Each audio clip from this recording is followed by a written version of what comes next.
तो भाई आज का जो टॉपिक है वो हमारा कुछ इस तरह से है, क्योंकि जो आज हमारे क्लास 12 के बच्चों का फिजिक्स का एग्जाम हुआ था और कई सारे बच्चों के अलग अलग डाउट आ रहे हैं कि सर जी क्या बताएं।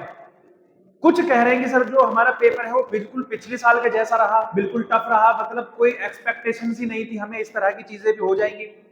और जैसे हमने कहा था कि इस बार का पेपर थोड़ा मॉडरेट रहेगा, थोड़े बार से पहले से जो पहला वाला हार्ड था उससे थोड़ा मॉडरेट रहेगा।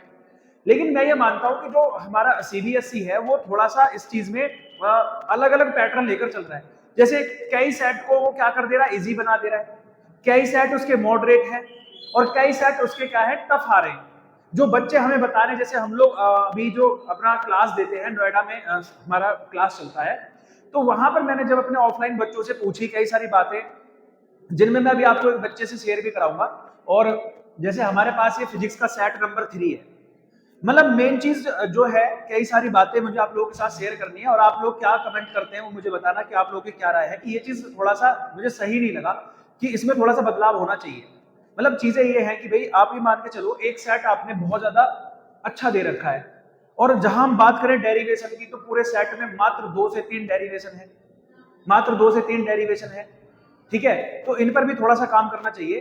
तो मुझे ये लगता है कि आप लोग, बहुत सारे बच्चों में से इनका मानना है कि सर वेरी टफ था, मतलब एग्जाम हमें पता भी नहीं चला।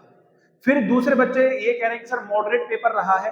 ठीक है, और कई सारे बच्चे बता रहे हैं सर इजी रहा है, मतलब इजी तो बहुत कम ही बोल रहे हैं।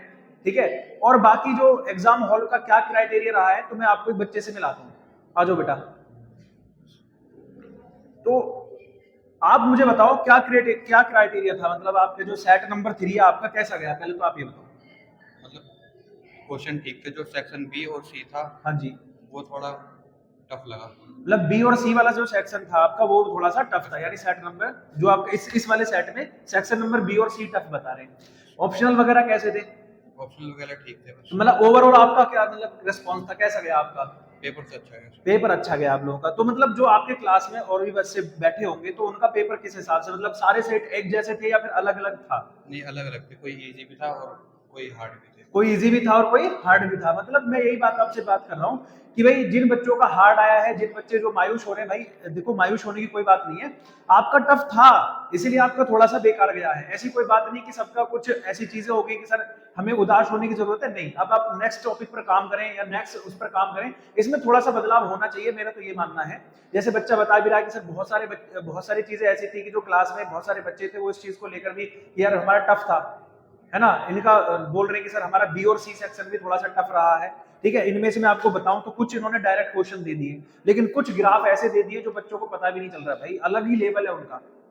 ठीक है, तो तुम्हें क्या लग रहा है, मतलब चीजें जो है वो थोड़ी सी होनी चाहिए ना सेट इस मामले में, है ना, होना चाहिए इस चीज को लेकर थोड़ा सा चेंज उन पे थोड़ा सा होना चाहिए कि पेपर का जो सेट है वो आप अलग अलग, ठीक है, लेकिन जो आप पेपर बना रहे हो वो एक ही पैटर्न में होना चाहिए। या तो मतलब आपको मॉडरेट रखना है तो मॉडरेट रखिए, टफ रखना है तो सारा सेट टफ रखिए, इजी रखना है तो मतलब पेपर को इस तरह से डिजाइन करना चाहिए कि मॉडरेट रहे।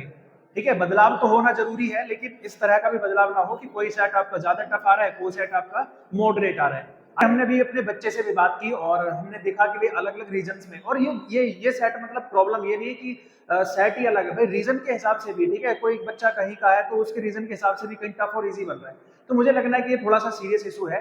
और दूसरी बात ये है कि भाई जैसे आप लोग जब सपोर्ट मटेरियल आप लोग अपना प्रोवाइड कर रहे हो या कोई भी आप लोग चीजें आप अपनी प्रोवाइड कर रहे हो जिसके थ्रू बच्चों को आप ये कहते हो या सैंपल पेपर आप लोग प्रोवाइड करते हो, तो आप ये कहते हो कि इस तरह के लेवल का पेपर आएगा, लेकिन जब पेपर आता है तो वो कुछ अलग लेवल का निकलता है। तो ये थोड़ा सा आप लोगों को इस बार मुझे बताना कमेंट करके कि ये थोड़ा सा सीरियस इशू है या नहीं। तो मुझे लगता है कि चीजें जो है थोड़ी सी इनको बदलनी पड़ चाहिए, और अगर पेपर का लेवल रखना है तो एक ही होना चाहिए। आप लोगों की क्या राय है मुझे कमेंट में जरूर बताना।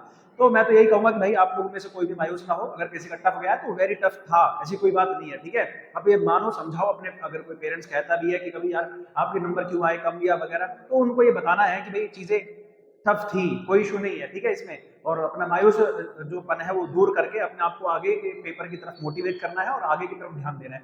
तो मैं तो यही कहूंगा कि बेस्ट ऑफ लक जो भी हो रहा है। ठीक है, कोई दिक्कत नहीं है, आप लोग अपने आप को मोटिवेटेड रखिए, नेक्स्ट एग्जाम की तैयारी कीजिए। ठीक है, मिलेंगे अगली वीडियो में।